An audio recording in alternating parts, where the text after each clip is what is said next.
देखता हूँ, सुनता हूँ, उन लोगों से बातचीत करता हूँ।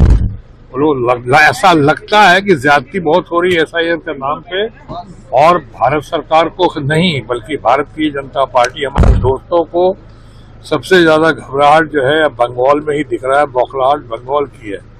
उनको लग रहा है कि जो हरकतें या जो बात हुई थी महाराष्ट्र में या हरियाणा में या लोग कहते हैं हमारे बिहार में भी, वो शायद बंगाल में संभव नहीं है, इसलिए कि बंगाल का नेतृत्व कर रही हैं सबसे लोकप्रिय, सबसे मजबूत, सबसे tigress of Bengal honourable CM of Bengal Mamata Banerjee की बहुत शाख है, बहुत धाक है, बहुत ही मजबूत है, बहुत ही पॉपुलर है और दुनिया उनका लोहा मानती है। ममता के साथ बंगाल की पूरी जनता है, वहाँ की औरतें हैं, वहाँ के आदिवासी ग्रुप हैं, वहाँ के यूथ हैं।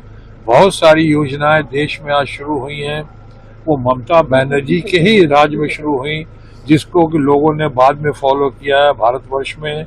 जैसे कि इस कहावत को सार्थक किया है कि what Bengal thinks today India thinks tomorrow.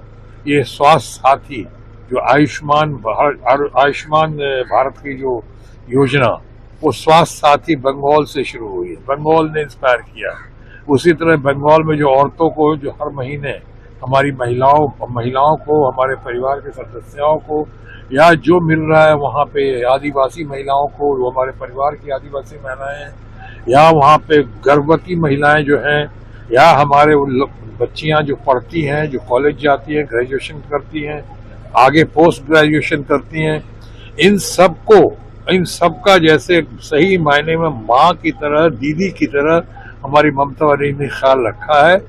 उससे लोकप्रियता में बहुत इजाफा हुआ है। और जब जब ममता बनर्जी पे इन्होंने जोर डाला है, जब उनका अपमान करने की कोशिश की है, जब उनको घेरने की कोशिश की है, ममता बनर्जी और उनकी सरकार न्यूटन के तीसरे लॉ की तरह जितने जोर से आप पटकोगे, जितने जोर से दबाने की कोशिश करोगे, उतने ही जोर से उभर के वो सामने आएगा, उतने ही जोर से उछल कर सामने आएगा। यही सार्थक हुआ है ममता बनर्जी के मामले में, और शायद यही वजह है कि अब ऐसे वैसे इनसे नहीं हो पा रहा है, लोकप्रियता में उसको मात नहीं दे सकते हैं।